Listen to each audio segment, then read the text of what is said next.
My name is Anthony Tone Show Nunez, and today I'm reviewing See You Yesterday. Let's talk about it. Okay, guys, so See You Yesterday, it's a science fiction movie mixed with a social commentary movie about police brutality and the over-policing of communities of color.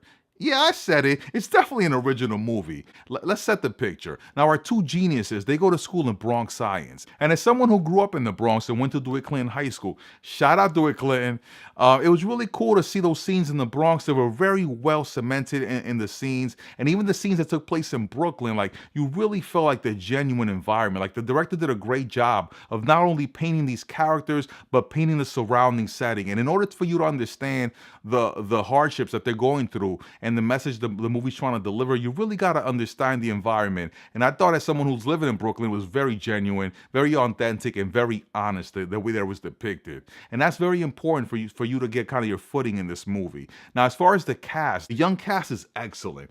Eden Duncan Smith as CJ and Dante Crislow as Sebastian, hell of a tag team. Their performances are what really sell this movie, and a very strong assist from CJ's older brother Calvin, who's played by Astro. I think he really steals this movie in the third act, guys. He stole it in the third act. Director Stefon Bristol co-wrote See You Yesterday with Frederica Bailey. And in 2017, they wrote a short by the same name, which Stefon Bristol directed, and it won a Spike Lee grant. This movie is also produced by Spike Lee, and it was a very pleasant surprise to find on Netflix. Netflix recently increased their prices, and sometimes I gotta give it to them. Like, the increase, I'm still not crazy about it, but finding great content like this movie on Netflix is definitely a great surprise. I have one rule about time travel movies. Just follow your own rules. There's always going to be something you're kind of confused about, or you're not really sure about, or there's always going to be a point where you say, hey, a second, if they did this and they went back here, couldn't they have gone back here? Don't do that. You're never going to be happy. The only part of the movie that I was a little bit confused on is when CJ actually goes back and takes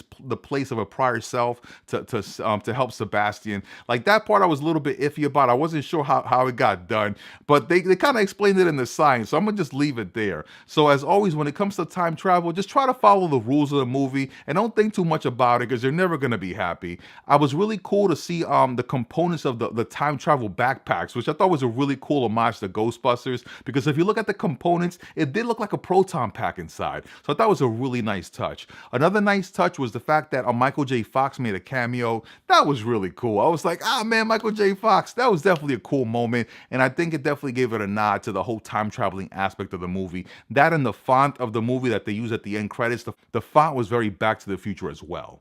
After watching the movie, my wife said, hey, this reminded me of Back to the Future.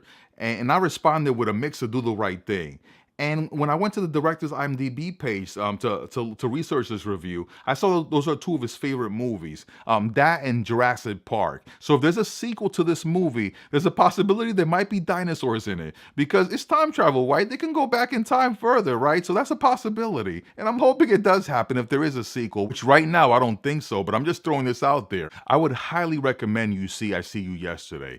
It not only delivers a solid science fiction movie, but it also delivers a great movie about friendship, about the love between siblings, between a brother and a sister. Sometimes that relationship is shown great by showing two siblings who are fighting, but at the end, there's always that love, and I feel like this movie really achieved that. Also sent home the message about the struggle, about people, especially young people, that they face in the inner cities with the different challenges that they face.